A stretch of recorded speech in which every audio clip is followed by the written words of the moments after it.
question qui se pose, c'est est-on encore en démocratie quand une présidente de commission peut se permettre de passer par-delà la Constitution sur le droit constitutionnel qu'ont les députés à amender ou à sous-amender?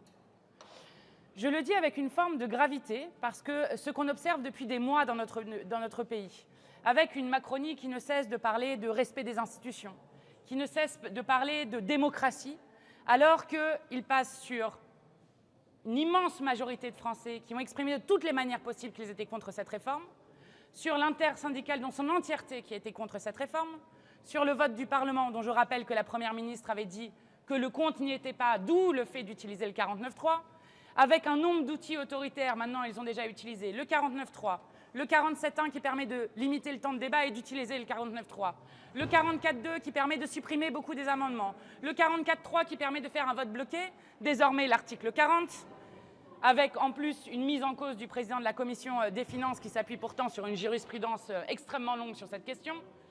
Et là, que s'est-il passé en commission? Il faut que tout le monde comprenne. Lorsqu'il vote contre l'article 1, qui est pourtant voulu par la majorité de Français, et qu'il vote contre la suppression, donc pour garder l'article 2, que va-t-il se passer?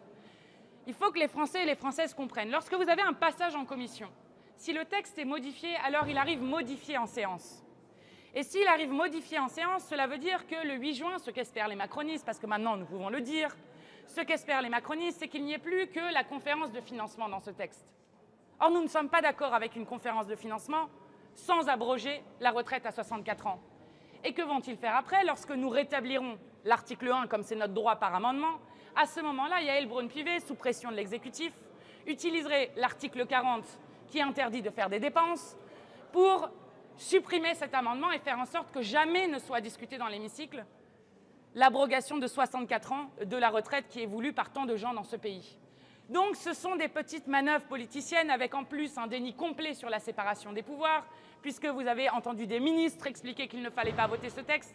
Vous avez un exécutif et un gouvernement qui se mêlent d'absolument tout. Nous n'avons jamais vu ça, même dans la Ve République, que nous critiquons tant. Jamais, jamais ça ne s'est passé. Et je voudrais alerter sur à quel point c'est grave, à quel point ça crée des précédents dangereux. Si on écoute les précédents qu'ils sont en train de créer, alors il n'y a plus d'initiative parlementaire possible avec des propositions de loi déposées. Alors il n'y a plus de droit d'amendement des parlementaires possible. Et c'est une question de démocratie parlementaire essentielle. Nous sommes toutes et tous ici représentants du peuple. Nous voulons voter contre la retraite à 64 ans. Et que fait la Macronie? Ils utilisent, y compris des choses, pour le coup, anticonstitutionnelles, puisque c'est vraiment ce qui est en train de se passer, pour essayer de faire en sorte que ce vote échoue. Je vous le dis, il y a alerte dans la demeure, c'est extrêmement grave ce qui est en train de se passer. Et s'ils sont les premiers à nous dénigrer comme ils le font tout le temps, eh bien je dois le dire que les seuls ici qui sont responsables, les seuls qui représentons une alternative politique crédible et surtout démocrate, eh bien c'est aujourd'hui la NUPES. Et les macronistes ont dévoilé leur vrai visage. Ils n'aiment pas la démocratie, ils sont antidémocrates et ils sont dangereux pour notre pays.